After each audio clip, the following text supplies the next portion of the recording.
We knew all along that the Private Business Committee was exercising powers it did not have. The Private Business Committee has no powers over the Constitution. So, that is a video clip of Honorable Allan Bird, the governor for East Sepik Province, speaking live at a talk show. Two things he spoke about in the clip. 1. The current government, and few previous governments, has amended the standing orders of the Parliament to subject constitutional motions to the authority of the Parliamentary standing orders. That is something that should not be done in a constitutional democratic country like Papua New Guinea. What is a constitutional motion? In the context of Papua New Guinea, constitutional motions generally refer to motions related to amending or interpreting the Constitution, particularly those concerning the national parliament or the Prime Minister's role. Specifically, they can include motions of no confidence, which can be used to remove the Prime Minister and government. Another thing Governor Bird spoke about was how the government tried to manipulate the Speaker of Parliament into fast-tracking the recent motion of the vote of no confidence without allowing for due processes to fully unfold. Take a look. You have normal parliamentary motions. The vote of no confidence is a constitutional motion, which means it overrides all other things. What Parliament has done, you see, Parliament has its standing orders. In the standing orders, it makes its own rules. So I think about 15 years ago, they began to subject the constitutional motion to the Private Business Committee. And they did that by amending the standing orders. You see, when the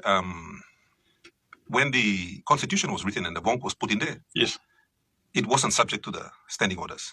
But parliamentarians, being the way they are, parliamentarians, like, if you have very power-hungry, very evil members of parliament, they look for ways to bend the rules and, in fact, many times break the rules as well. So up until about 15 years ago, motions of no confidence were never subjected to the Private Business Committee, but they are now. Wow. Because they wrote it into the standing orders. So essentially, they look for all kinds of reasons to throw the motion out.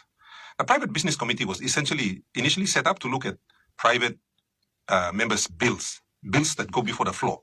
So their primary role, as stipulated initially, was just to check if, like last time, seems like last month, Billy Kamel, walking amendment, that is their role. What they've done is they've added an extra role in there, which is to prevent votes of no confidence. So when they denied it the first couple of times, you remember we argued on the floor. We said, look, it's a constitutional motion. You can't do this. And then they were like, take it to court, take it to court. Typical. I always say, an evil member of parliament will always say, take it to court. We have the ability to fix things, but they'll say, take it to court because they're protecting themselves. Yep. Good man, I don't have to go to court. I'm like, sit down and straighten. Something I admit to. But these guys know. So you can tell immediately that you take it to court, which James Nomane did. You remember? Yes. Honorable James Nomane did. So Nomane took it to court. And we knew all along that the Private Business Committee was exercising powers it did not have. The Private Business Committee has no powers over the Constitution. The Constitution overrides all of us. It has power over all of us. The entire country has its basis in the Constitution. You take the Constitution away, and this country is meaningless. We are a constitutional democracy. That's what we are. So the basis of everything we do comes from the Constitution. What these guys have been successfully doing illegally is putting themselves above the Constitution. That's what they have been doing. And because all 5 of the members are Pangupati, and they've decided that this is what they're going to do. And these are not idiots. These are very smart people with, university degrees and all of that, True. So that's what they've done. Now the court has told them that, no, you can't. And I think this is the second time the Supreme Court has ruled to say you can't do that. And it's the second time members of parliament have chosen to, in fact, offend the Constitution. That's what they've done. And this is why, if you recall, Honorable Brian Kramer stood up and said, look, we're going to go to court and sanction you under Section 23 of the Constitution. If you offend the Constitution, there is a rule there where you can be charged with it and you can get up to 10 years in prison. Wow. And so it's never been used, that particular, provision in the law. But it's coming to a point where, you see, members of parliament now, they don't care. They pass bad laws. As long as Prime Minister to give me, just be an yes, sir, all got us. They don't question. They just want to collect their money and go back and do their project. So passing a law, who cares about passing a law? Just come to Solarim, talk to Prime Minister, pay him scrum, go inside, pass it, out. Now, Governor, on that note, we had a public at the time, based on the decision that was made by the Supreme Court to actually recall Parliament on the Nomane case, in this case. Now, we had certain people that actually came in and sent in messages calling out the clerk of Parliament, Kalaufa in this case and saying the Clerk of Parliament and his team, shouldn't they have been the one that providing guidance to the Parliamentary, the Private Business Committee, to ensure that they didn't step out of line? I'll tell you what happens now. Sometimes you'll see that members of Parliament are already on the floor and the Speaker is not out. Have you noticed that? Yeah. Because some of the members of Parliament, they go in there and they tell the Speaker what to do. In fact, on the vote of no confidence, if you remember the first day we went in to accept the motion, members of government were already there, sitting there telling the Speaker that they were going to go inside and have the vote on that day.